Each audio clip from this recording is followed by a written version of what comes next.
Hi, it is Amanda Cassar from Wealth Planning Partners, and I am joined by David, all the way from Citrus Financial, Hildenborough, Kent, UK. How are you, David? I'm very well, thank you very much. Slightly different time zone to you, but it's all good. Are you awake? I know it's bright and Yes, early for very much you, awake, and bright-eyed, bushy-tailed. I'll be heading off to dinner after this. So, breakfast and dinner, the other ends of the day. Now, we originally met on Twitter. I believe you were touring Australia speaking for the Association of Financial Advisors in Cairns, and I Mm. was unable to attend, but followed avidly on Twitter where we met, and then I think met first in Vancouver, Canada at another conference.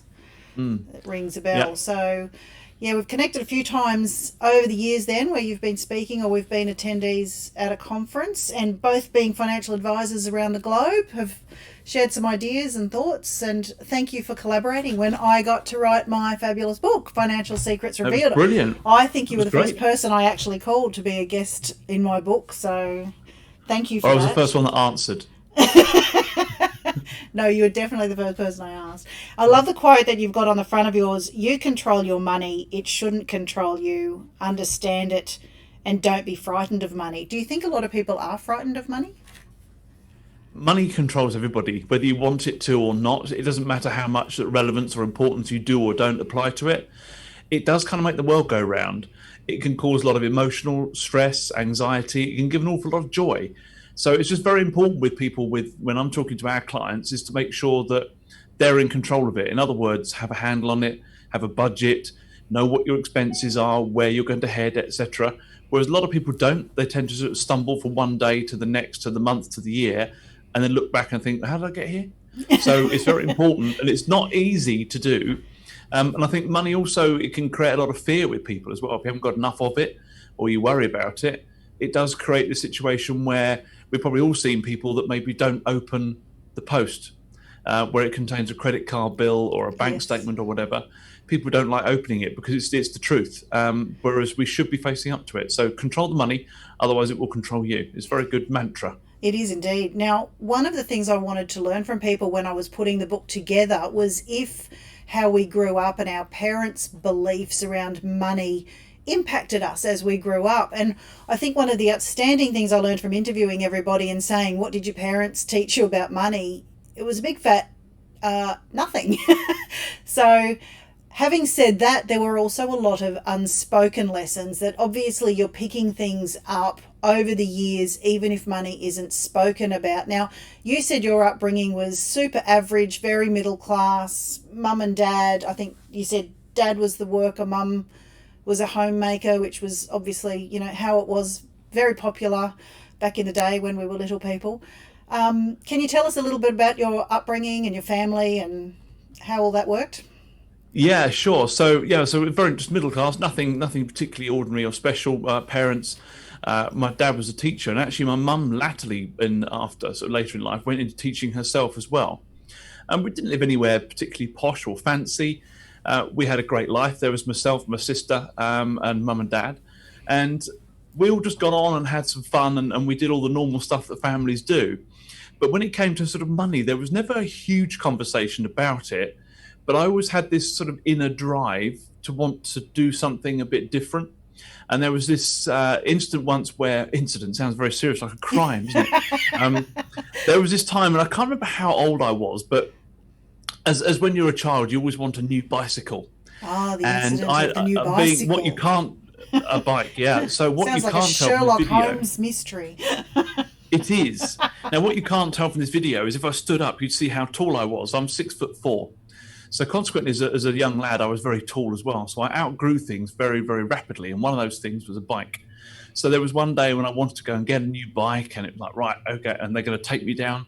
And there was a local sort of market we used to have just down the road here, and they had a bike stall. So they took me down there, and I'm really excited. I'm going to get a new bike. This is going to be the most exciting thing. And I had in my head, I want a racing bike. You know, the one with the drop handlebars, the 10 speed, so I can go fast. And all the friends and people that I knew used to hang around with had one of these bikes. And then I got there. And it's all right, this is the bike we're going to buy for you. And you look around, it's like, you can't be serious.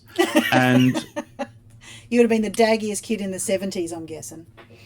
on It this was a bike? folding bike Oh my with three God. speeds, and it had a white basket on the front. Oh, nice. I So hope it it had a really wasn't, flower. that was anything missing from it. But it wasn't really my ideal bike. And I remember this is the first time ever I'd actually knowingly stood up in front of my mum and dad. And they said, well, it's this bike or it's nothing. And I actually said, you know what? And I remember there was a big sort of fallout at the stall where we were at. And I said, I'd rather have nothing. So I walked away without a new bike because I could not get on that and ride that around.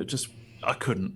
Street cred, practicality, it wasn't what I wanted. I had this vision, I had this idea as to what I wanted, and it certainly was Not the it. furthest it could have been from it. Yep. So from that point, what happened was, I think it was a few weeks later, they then went off to another bike, a proper bike shop, which is another little story I'll come on to in a minute, which squares a circle of this. But went there and I got a racing bike. But the deal was, if I got the racing bike, I had to pay for it. Now, I hadn't got the money at the time to pay for that. But what they did, they had spiral reporter's notebooks kind of thing that's sort of about this big and spiral bound. And they wrote at the top the price of this bicycle. And every time I did, whether it's a paper round or working on a Saturday or even washing the car, I would say to them, here's another £1, here's another £2 off. And they were literally zero off the balance that was there and reduce the balance by the amount I'd paid them back. So it was amazing at the time to actually go through all that. But what it taught me was if you want something badly enough, you can actually get it. But what happened for that was to actually show that you could work hard enough for something to get it. And I think it proved to them, actually, I'm quite determined. I stood my ground, but also I stuck to my side of the deal. There wasn't a kind of a gimme where they said, oh, actually, no, we'll just let you off that bit. We'll buy it for you anyway. It was, I had to pay literally every penny for that bike.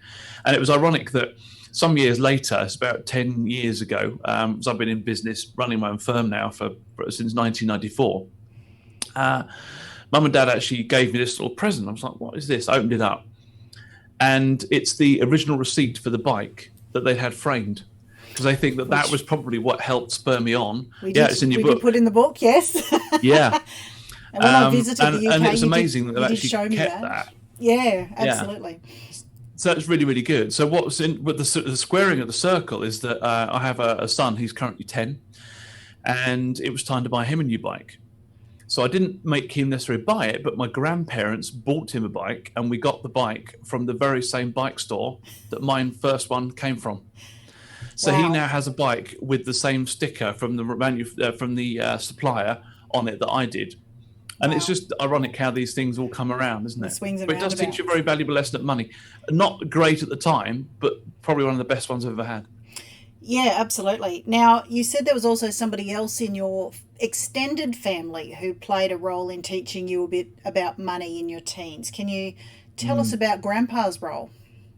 Oh, Grandpa was great. Grandpa was one of these sort of people that he was always funny. He used to love watching some of the Christmas programs that were on, and we used to laugh like drains at a lot of things. But he was always very entrepreneurial, should we say. And when he was retired, he still did a bit of part-time work for a local car dealership. And he used to go and pick up the cars from the sort of little old ladies when they came in for a service and that kind of stuff. And what used to happen was he was living down the south coast, and it was very, should we say, older demographic around there. So lots of them used to trade in their cars, and they had very low mileage on them because just little old ladies used to potter around in them. But some of them needed a little bit of work doing to it. And I had my first car. So I was about 18 at this point. And I used to spend every day trying to wash and clean and polish this car and do up my own car as you do when you're younger. So he had the idea. He said, well, if I get some of these cars that are coming for part exchange, I'll deliver it up to you. You can then polish it, make it look nice, sell it for a profit, and we'll split the profit. Like, okay. And he did. So we had only about 3 or 4 of these cars that we did. He'd deliver them up. I'd take it. He would know what he paid for it, and so would I. I'd spend some money doing it up and then selling it on again at a profit. I'd then meet up with my grandfather again, and he would say, okay, well, we paid, I don't know, let's say £500 for this car. What did you spend on it? I said, well, about 50. He said, right, okay, well, out of the £1,000 we sold the car for, there's your £50 back. This leaves 450. and that was half each. So we get £225 each. And it was always done. And again, it wasn't done as a, oh, don't worry about it, grandson, you can just have the money anyway. It was done as a business agreement. And we stuck to it. And that taught me an awful lot as well. But he was one of those sort of typical sort of wheeler dealers. And what he was very good at, which taught me a lot, was relationships, creating relationships with people and just being, I guess, nice person to have a conversation with. And the sort of I remember him saying, oh, the money will follow. You do the right thing, the money will follow. And it's always stuck with me. So he always did the right thing. And the money did follow, and I've done exactly the same thing. But it's a lot about what we do with our clients. It's just about just sitting, listening, taking the time, and creating that relationship. But it's got to be genuine. It isn't false. It's not based on, well, if I pretend I like you, will I sell you something? Not that at all. It should be genuine. And I love the job that I do. Luckily, I really do. I love meeting new clients. I love meeting all the old ones. The relationships that we have is fantastic. And we go through an awful lot with our clients' lives. You know, we see the best and we see the worst of their times. And we're very privileged to do that. But I think a lot of that came from my grandfather just showing me, look, you know, just be nice to people. It's not difficult. But also that sort of entrepreneurial twinkle in his eye of, well, actually, if we do enough of the right stuff, the money will follow as well. So it's really invaluable stuff. I loved it. I miss him greatly. I bet. Actually, just this last couple of weeks in Australia, we've had the restrictions lifted and I've started seeing clients face to face again. And as much as I've loved being in hibernation in lockdown, I'd forgotten how much I love the face to face and the chatting. So it's been lovely to get back to that. Yeah. Now, we know most people don't go through high school and walk out going, that's it, I'm leaving school to become a financial advisor. It's still a tortured course for many of us to get there. How did you end up as a financial advisor? What was your tortured course to be the entrepreneurial business owner advisor you are now? Well, I left school. I wasn't particularly good at the whole education thing. I didn't see the point of education, which sounds weird, because I didn't know what I wanted to be. I had a lot of my friends at school that said, I'm going to be a lawyer. I want to be a doctor or whatever. So they knew what exams they had to sit and where they're going to go. I was just going through life just thinking, I don't really know. So I wanted to leave school. I wasn't that academic. And my parents said to me, both being teachers, said, well, you're not going to leave school until you got a job. In other words, you're not going to laze around our house with us paying for it, probably. But what happened was, exactly. So I ended up getting offered actually two jobs. I was offered a management course at a bank. And at the same time, I was offered another job working within a stockbrokers locally. And I actually chose the stockbrokers purely on the basis that it was local and it paid more. And it was interesting. So I learned a lot there. About dividends. I used to write, I think it was hundreds of checks in a day. That was in the days when you actually, and my hand used to hurt at the end of the day. A check. Yes. For the younger audience, it's something you had to promise to pay somebody something on paper. But no, a lot of them are consigned to history now. But I love doing that. And I got the drift of how work worked, as it were, and employment, and got my first taste of money. We had compulsory overtime. So when the stock market was doing really, really well, compulsory overtime, earned loads of money, bought a car. But then there was a conversation that I had with somebody that was there because I was frustrated. I wanted to get on. I wanted to be the next level. And I remember saying to the boss at the time, well, look, where do I get on? He said, oh, in 5 years' time, you could be where I am. And I remember having almost like an epiphany at that point, going, actually, I don't want to be where you are in 5 years. I don't like the life that you've got, the people that you hang around with, which is all the people that work here. It's not what I want. So I ended up going into a estate agency because I loved the people.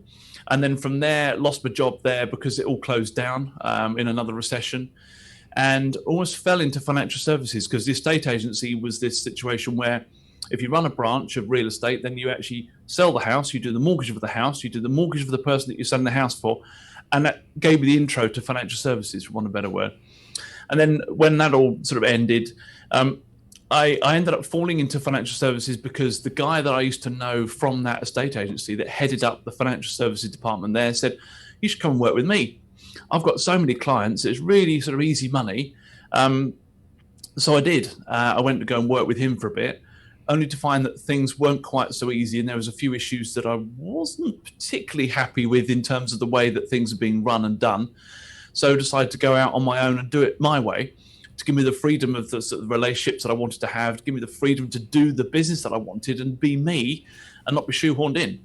So as like many people that end up in all sorts of careers, I think we all end up there a little bit by default, but you sort of find your own path, you find your own way, but you find kind of what makes you happy and where you sort of feel naturally inclined to be. And that's where I feel I am. I love the relationships with the people. I just happen to be in financial services.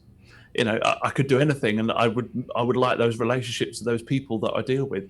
So Excellent. that was how I ended up in financial service. But I think most people in financial service will end up here a little bit by mistake. At that very first conference that you mentioned earlier in Cairns, I did a show of hands. There's about 750 people in the room. And the first question I asked, well, how many of you are here because this is what you've always planned to do when you leave school? How many hands went up? None. 2. Oh, really? 2. Wow. Yep. Okay. 2 hands went up. So 2 people out of the room of 750 were where they were supposed to be. The other 748 weren't. So it just goes to show. I don't think I'd heard of the term financial advisor when I left high school. So No. I think that we do have sometimes the wrong reputation, the wrong preconceptions from people that are looking at the outside, into the public, the third parties, because it hasn't been a profession, which it is now. It used to be, I think, called an industry before. It's more of a profession now, more than it's ever been. And still working on that too. Exactly, yeah. And we've still got a long way to go. But, the people like us and the people that probably watch this video are all in the right sort of place because we want to do the right thing. But I think historically, a lot of people have done the wrong thing to try and earn easy money. And the people that have suffered are the clients.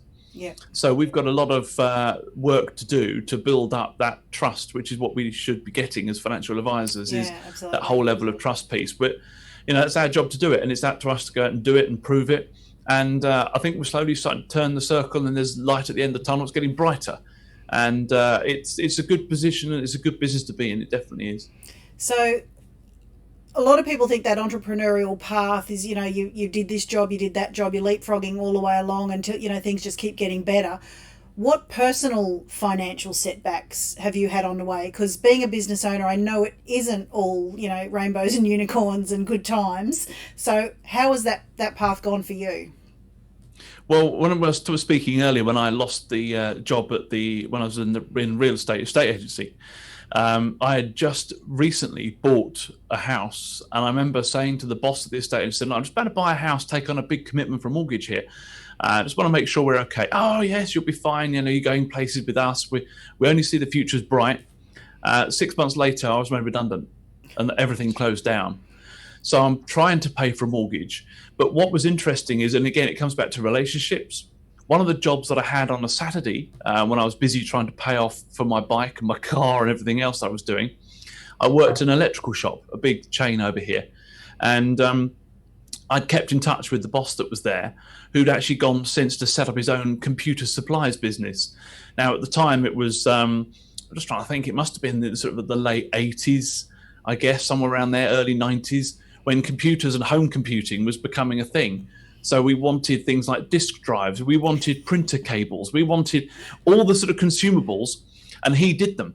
And he said to me, "I'll tell you what, I'll give them to you at sale or return, just at cost.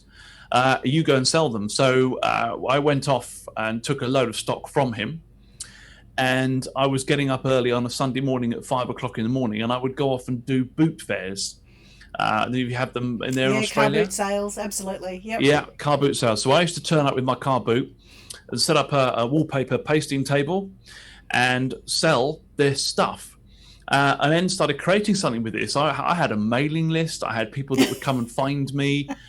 I'd have orders coming in, and it started getting really quite big, to the point where within about 6 months of doing it, I was earning more money doing that, working a morning a week, than I was in my previous full-time employed position. So there's always a silver lining. It does, but it also shows you that if you look hard enough, you can find work, and there's ways of making money, and it's a big training to go out there and do that yourself, and have to get on with that and be slightly different to what you were doing before, and not have this sort of, "Oh, well, woe is me, I had this job and I'm too good for that." No, No, No one's I've too good for waited anything. tables myself and done, you It, just have to do what you have to do to make ends meet sometimes. So, You do, and I don't think you're any worse off from that. I think God, you're no. very much richer for the experience, and I love it. I wouldn't change the thing. And often And much the kinder memories to that we wait have in our lives staff. are often those ones that you punctuate with the things that you're never going to forget for good or bad. But Yeah. invariably, it's for good, and I think it shapes and molds you to be the person that you end up being.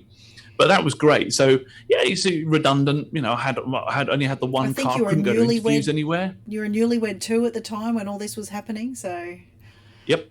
And we went down to one car. I couldn't then go to the job interviews that I was trying to get because I had no car to do it.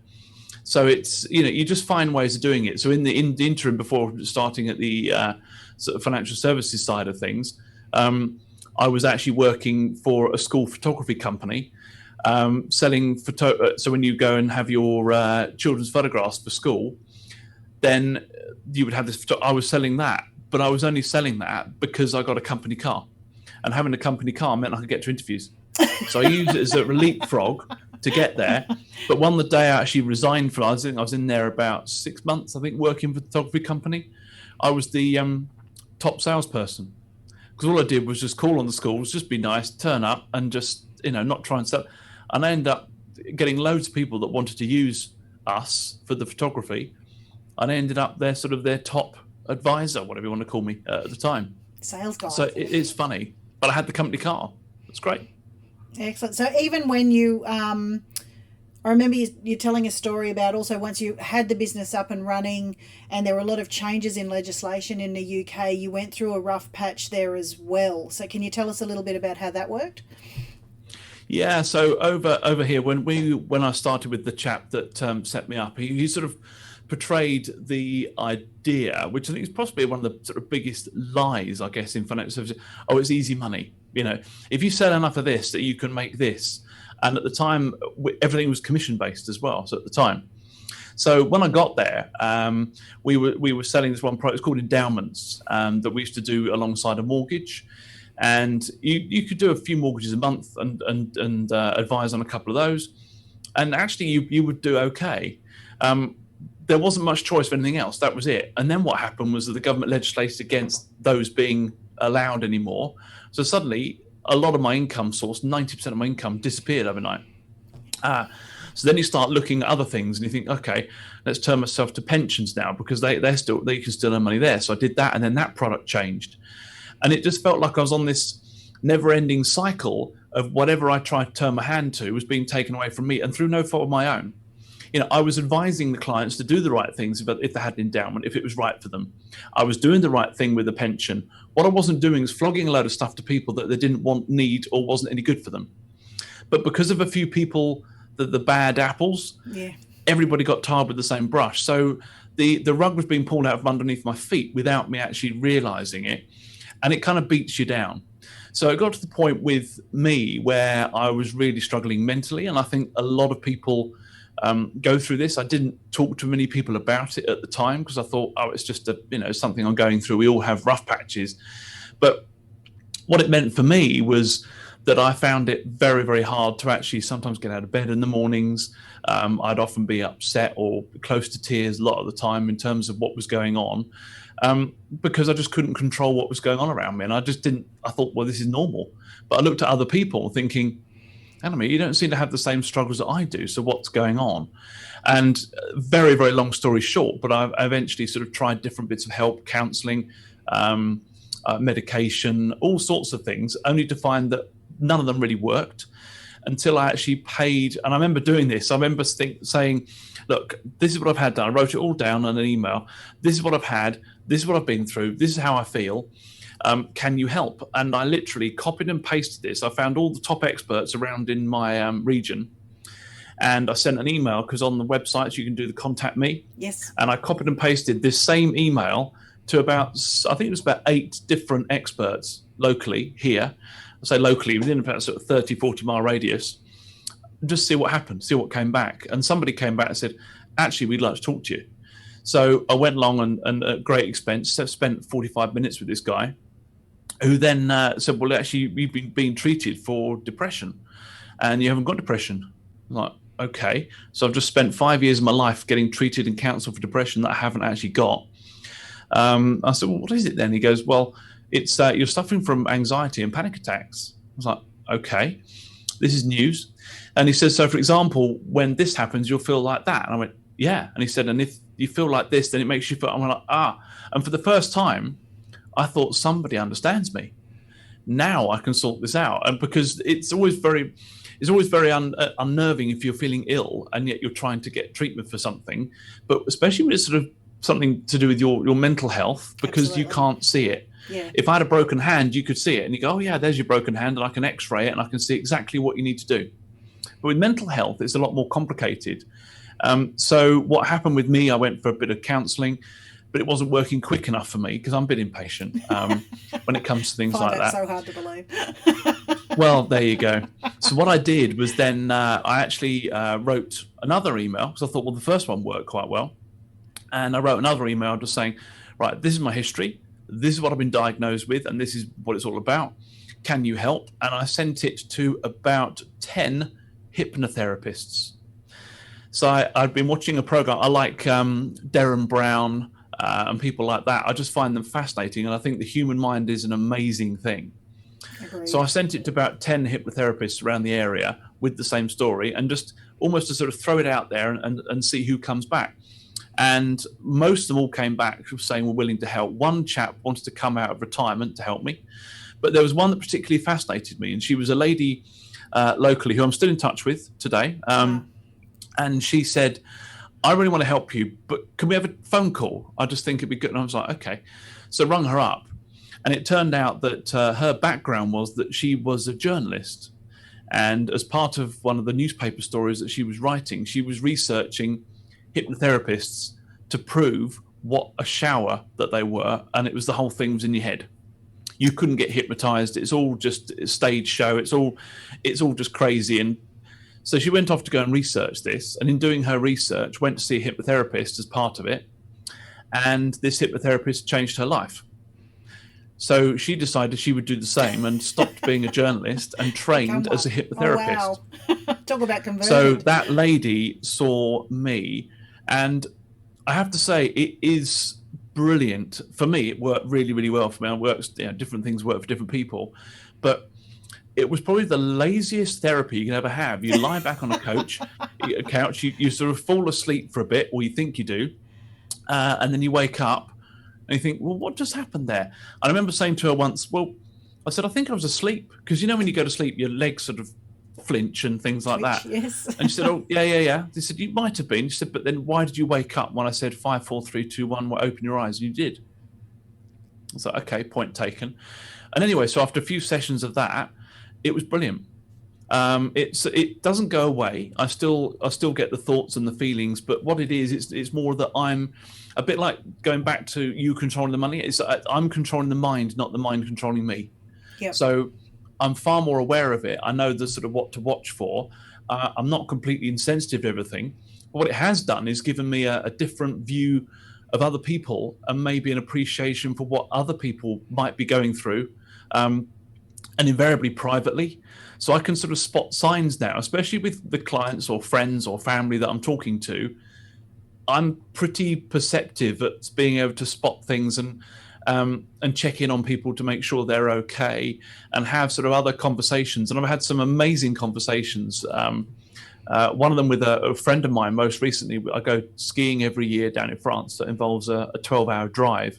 And I was talking to somebody about all of this in the car, and it's amazing how many people that he knew, for example, that had gone through it, but also clients and things. I've had people open up to me and just go, actually, to have someone understand this about how I feel. First of all, I know I'm not abnormal. Second thing, somebody else gets it, and it isn't just me. And it's okay to not be okay. And I think that there's a big thing that people should be talking an awful lot more. And here we are. We're recording this now in the sort of in the middle of the pandemic, where I think there's going to be a fallout of mental health from this. I've already started seeing it, and you can just read it, even in some people's Facebook posts.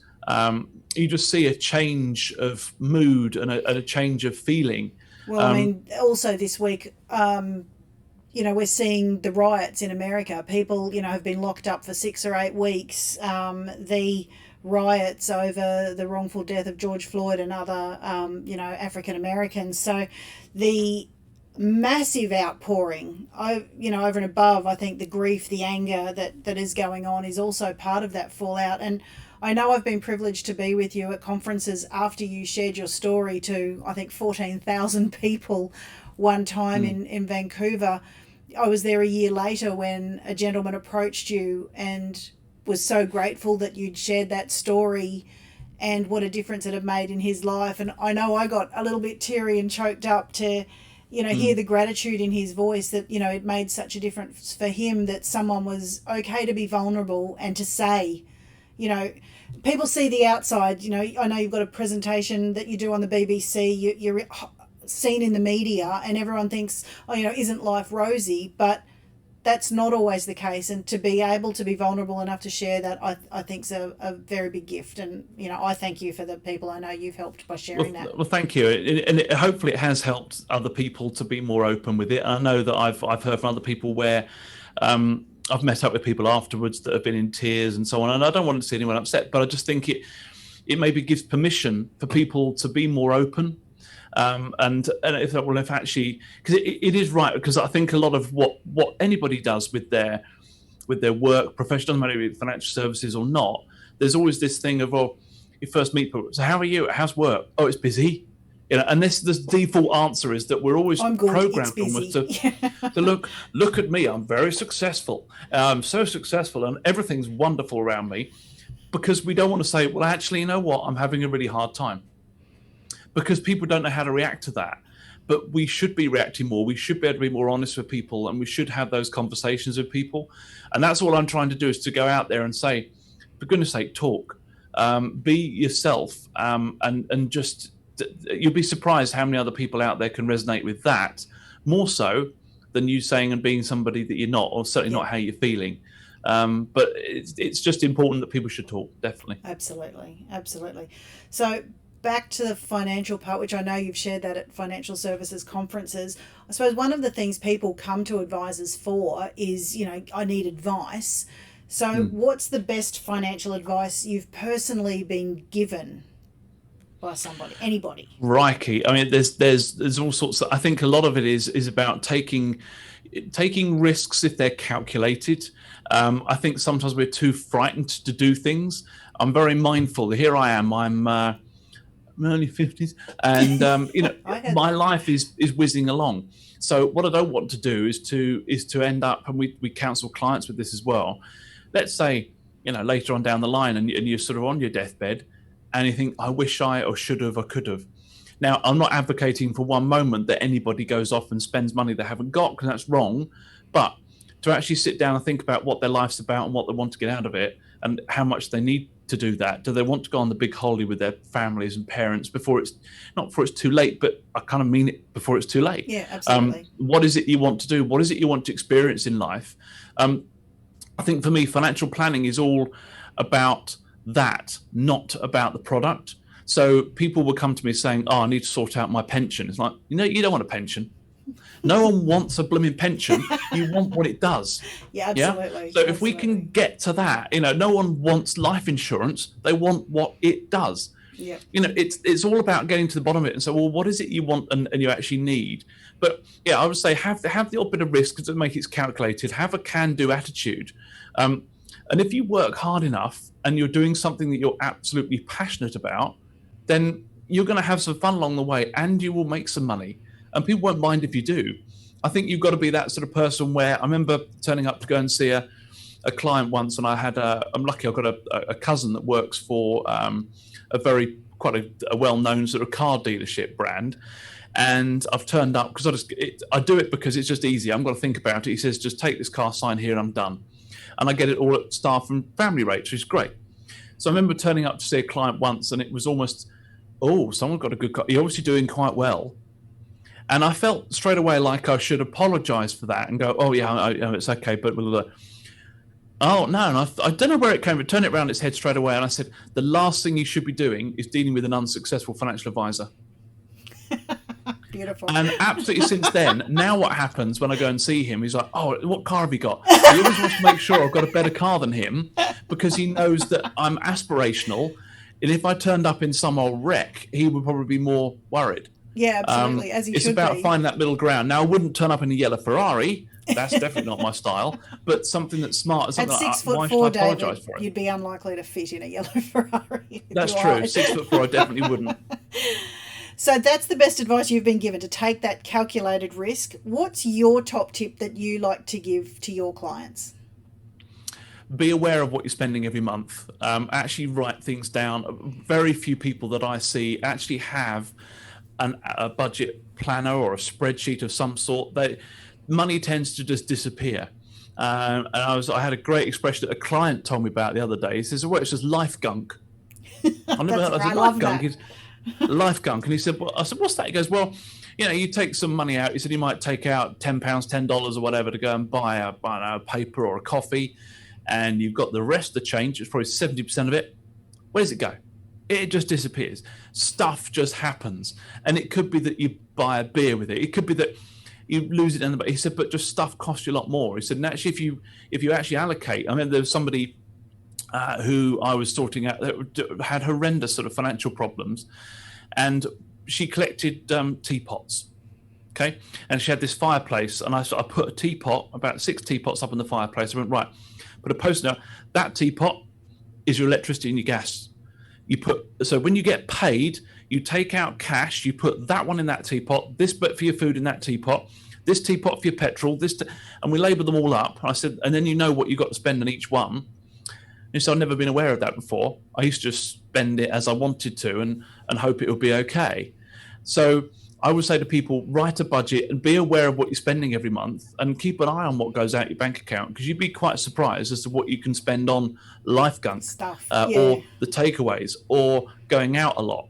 And if you're more aware of it, you know where you can cut down, because often people don't look at it and review it. I remember when my son got his first job as an apprentice and he wasn't saving anything, and I actually still had access to his bank account at that stage, and I looked up what he was spending on coffee and lunches, and he was spending $250 a week. But again, it was his first job. A week. He'd never, I mean, his wage wasn't much bigger than that, but he had no clue, because all of a sudden he had earned money and he could spend money, but had no idea what to do with it, how to track it. So I think that gave him a massive slap in the face when I went, right, sweetheart, this is where it's going. You're eating it and you're drinking it. Like there's nothing left. So yeah, that was good. That's very hard. Now you've got a son as well. Your Harvey's a little bit younger than my Mitch, so he's around 10, I think you said. Are there particular lessons that you want to leave Harvey with, in light of the fact that most parents don't talk to their kids about money at all? Are you much more conscious about it, and what do you want to share with him? I'm much more conscious of it, and I try and educate him with money as well. So he's always had this idea that if something breaks, it doesn't automatically get replaced. So he has to look after things. He has to value things and appreciate that things, when you've bought something, and it could be from the bike, it could be an iPad, it could be whatever, that somebody somewhere has had to trade their time, effort, and energy for money to provide that for you. And he knows that. So his iPad, it's never broken. He's never broken anything, because he knows that if it gets broken, if it's not as an accident, if he's just been mistreating it or something, it doesn't just appear. These things there's a value to these things. So delayed gratification as well. So he recently bought, I think it's called a hoverboard, whatever it is, where you go like a Segway thing you stand on. Yep. He saved up for that. So how did he save? Did he have to do chores around the house to get money, or birthday money? No, he was given. He didn't do chores around the house. He was given sort of money over birthday and Christmas over the last year or two, and he's just saved it. Yep. And there was a time when we were on holiday, and when you were younger, if you got given, we were given like £10, £20, I think, by one of the grandparents, and where we go down in Devon, there's a toy shop, proper old traditional toy shop, which to him was like. So he goes in this toy shop and he's got his money, and it's like he's burning a hole in his pocket. It's like, I've got to spend it. It's like, look, you haven't got to spend it today. And it was just me and him in there. And he's like, what about this car? And I buy this car. I buy. Look, just slow down. Look, think about it. you've got so many of those things already. You don't have to spend anything today. You could actually have what's called delayed gratification, but you could just buy something that might last a bit longer. And he said, well, like what? And actually what we found was one of these things that you can throw on the beach. It's like a rugby ball shaped thing with a fin on the end that you throw and it whistles. Yep. Yeah. And he bought that. The amount of fun that we've had with that, and it must be 4 or 5 years old now. He still gets it out. He said, Daddy, I remember when we bought this in the toy shop about you talking to me about money. Yeah. He's never forgotten it. There's a lesson. Now, this thing cost about £20, but it's that kind of thing. Now, I'm not trying to stop him from having fun, far from it. But what I'm trying to do is just think a bit about what you're spending your money on, and be careful with your budgeting, and make sure that whatever you buy might last. And that you can also share with other people. Don't just buy another car because you've got 30 of them and you want 31. That's not going to make much of a difference to your life, but just have a think about it a little bit more. Well, and also the idea that you do need to work to exchange for money. Yeah, what you've technically told him to invest in isn't the actual toy, it's the experiences that you're going to have with that, isn't it? Yeah. So, yeah, and that lasts. And also something that lasts is the other thing as well, because you have a car or whatever it might have been that you'd bought, it would have disappeared into... I don't know, the sandbox, a box of toys somewhere that would have disappeared. You probably wouldn't. But this thing, it comes out every year, and we use it a lot, and it's funny. And he always remembers that story. Yep. But yeah, if he wants to work, he often asks me really deep questions about stuff. Often when we're driving in the car, he'll just ask something, and it's amazing what they take in. They do so. I mean, the whole cliche, they're like sponges. They are. But it's fascinating talking to him and some of the conversations and what his worldview is. And obviously, he's growing up; he's going to be 11 soon, and it's amazing how he's changing in terms of what his worldview is and his outlook and his attitude, which is brilliant to watch. I remember you told me, I think he was about 8 one time, and he was looking out where you live, and I remember he expressed a beautiful comment of gratitude about. We're really lucky, aren't we? So he is a bit of a deep thinker, isn't he, young Harvey? So. Yeah, he is. Yeah, he is. It was when he was sat on I think he was sat on the trampoline, because we're lucky enough that we got a field next door to where you've been here. You've seen it. It was like a field next door. And he just sat on the trampoline. I was sat there with him.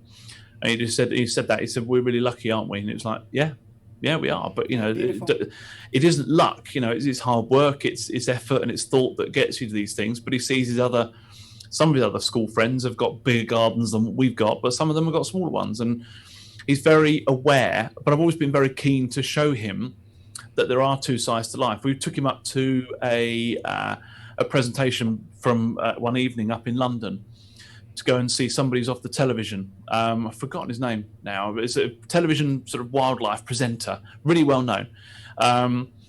He does Deadly 60, whether you've got him there.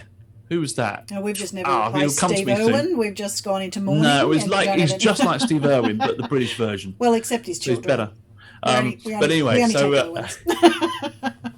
but he was doing a presentation up in London, and he had this great thing. It was the best science lesson you could ever have. It was the best teacher ever. He's telling us all about sharks not being dangerous, and why people were fearful of them.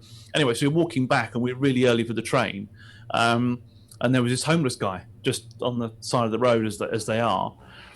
And I thought, I don't think Harvey's ever seen somebody that's homeless before, because he probably hasn't. So I just gave him some money, and I said, just go up and just give this to him. He's like, okay. And he said, why is that? I said, well, not everyone's got what we've got. And he goes up and he goes up and he's very polite. He says, here you are, this is for you. And the person that's homeless just said, oh, thank you ever so much. Have a really good evening, like that. And we wandered on our way, and it just had a big, profound effect on him and me, because I just said, well, look, we're lucky. We're going home now on a train to go home to a warm house, and he hasn't got that. And you've probably made a real difference to his life that means he can go and buy a sandwich. And like I said, it's simple things, but to him, that is huge. So we have to make sure that we look after other people around us. Absolutely. It isn't all about our world. We need to make sure that we do the right thing.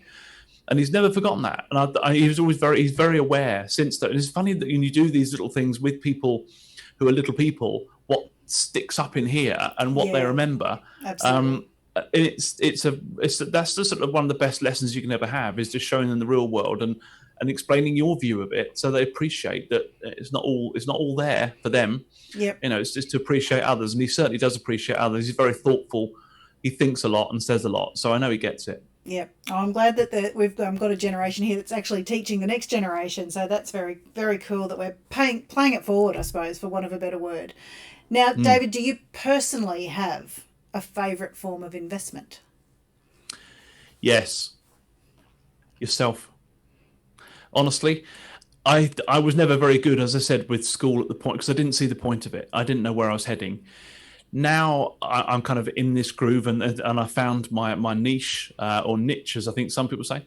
Um, it's it's about educating yourself and learning and being the best that you can be in a particular topic, especially something that you're passionate about, because it doesn't feel like learning. So I'm a huge advocate of coaching. I'm a huge advocate of reading books. I'm a huge advocate of going to conferences and learning from other people to become a sort of molded version better of yourself than you were before you went. So the best thing I can say to people is get your head in a book. There's books on everything. There's no excuse why you can't learn about anything anymore. Somebody out there knows. It's never been more accessible, what with social media and the internet, than what it has been. It's easy now to get out there and learn stuff and try and educate yourself better. And I would think that's the best advice I can give anybody. And even down to when I was doing the public speaking thing, the first thing I did put myself on a public speaking course from somebody that knows how to do it.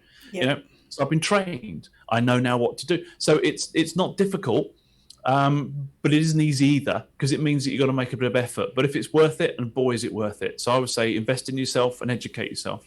I love that, all the advisors in it that I interview, a financial product has never been once mentioned. So I really love that. No. Now, to take us out, you just said books were a highlight for you. Do you have one single book that you would recommend to people, whether it's financial based, business based, personal development based? What would be your top tip to read? Oh, I've read so many books. There's a whole bookshelf full of them all over there. I thought they were cookbooks. Sorry? I thought they were cookbooks. Well, I'm reading this one at the moment, which I'm really finding very, very fascinating. And it's this. Will it make the boat go faster? Now, it's something, it is particularly poignant with you guys at the moment as well. It's a guy who's an Olympic rower, about how he got gold in the Sydney Olympics. And he wasn't an Aussie, was he? No, he's a British rower. But what's interesting is that the rower, Ben Hunt Davis, he talks about each chapter is broken down into his journey, about what he had to sacrifice and what he had to give up. Things like missing family weddings, having to go out a training run on Christmas Day, all these things that he did, the price that he paid to get the gold medal, and what the headset and the mindset was like to go through that.